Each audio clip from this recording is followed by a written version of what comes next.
Hey, sixth grade. So we're going to go over the last part for your endangered animal drawing. What I'm going to do is I'm going to walk you through the next two steps. These are going to take a little bit longer, so make sure you're giving yourself plenty of time. What you're going to be doing is you're going to take the two drawings that you've done so far. And remember, you need to be going through this lesson in order. So if you're seeing this, you might be getting a little confused if you haven't looked through the other slides.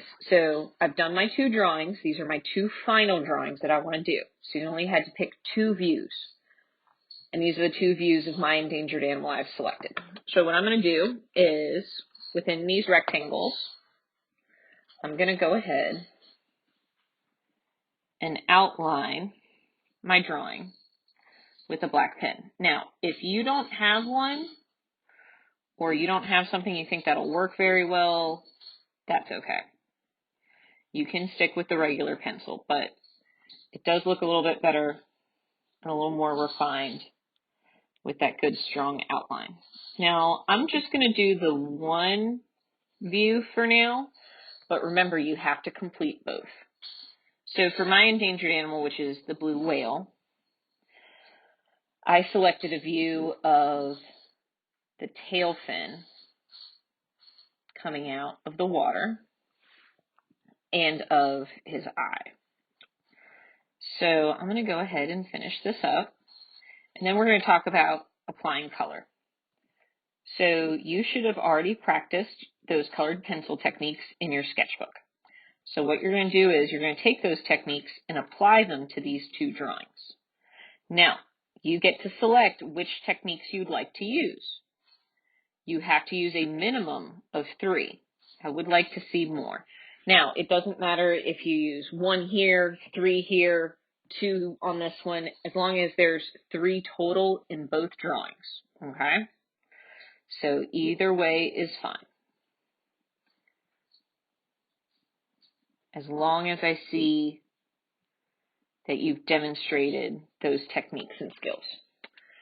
So I'm going to work with that. I'm going to erase some of my pencil lines that are still left. And take my time, make sure I don't tear my paper or anything like that. Now I'm going to think to myself, which techniques would work and where in my drawing. And remember, keep the visuals up of your endangered animal if you need to kind of reference. But there are a lot of different ways we can use the techniques that we practiced. So here are the techniques. So when I look through these, there are different things I can use. Now, the scraping would be really good for somebody who has like a furry animal. So if you have an animal with a lot of hair, like different layers with different colors, like say like there's some grays and browns in their fur, that way you can kind of layer and tone. If you have an animal that has like very smooth sections of their body, such as like a shell, or say they have, you know, skin as opposed to something else, burnishing would be really good. If you have an animal with, say, feathers, scumbling would be great. Now, these last two, remember, were optional. You don't have to use these because you have to have certain supplies. So these two you don't have to use. And then directional lines would be really good for an animal with almost any kind of texture. So feathers, smooth skin, anything at all. So what I'm going to do is I'm going to go ahead and go back to my drawing, and I'm going to start applying these techniques to my first drawing. Now, for mine, I think burnishing is going to work very, very well for the blue whale's tail. Now, oddly enough, even though it is called the blue whale, it does have quite a few tones of gray in its body, especially on the back. So I'm going to be applying those as well. Now, the nice thing about burnishing is that you can actually layer the colors as well if you would like. Now, when you're applying the color, you need to have the entire area filled with color. I shouldn't see any areas left white. Obviously, this part of your sketchbook will be white, but the entire picture should be colored in. Now, when you burnish, remember you're building up waxy layers. So that first layer might be a little thin. and then you'll gradually build.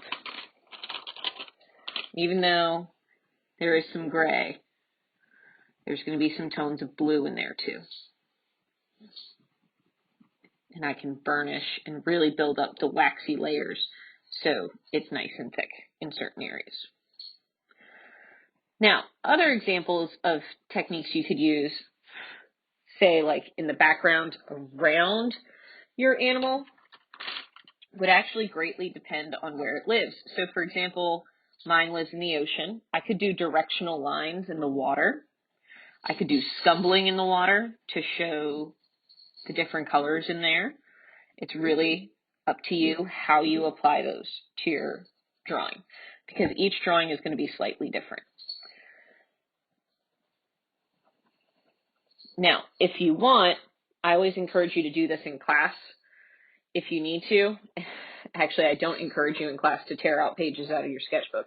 But if you want to tear out a page and experiment on one side or experiment on a different sheet of paper with mixing the colors, burnishing, or mixing with like oil or something like that, if that's something you're doing, go ahead and do that so you're not ruining your drawing. I'm going to go ahead and end this video here, and then I'm going to do a quick time lapse of me finishing it up on the next slide.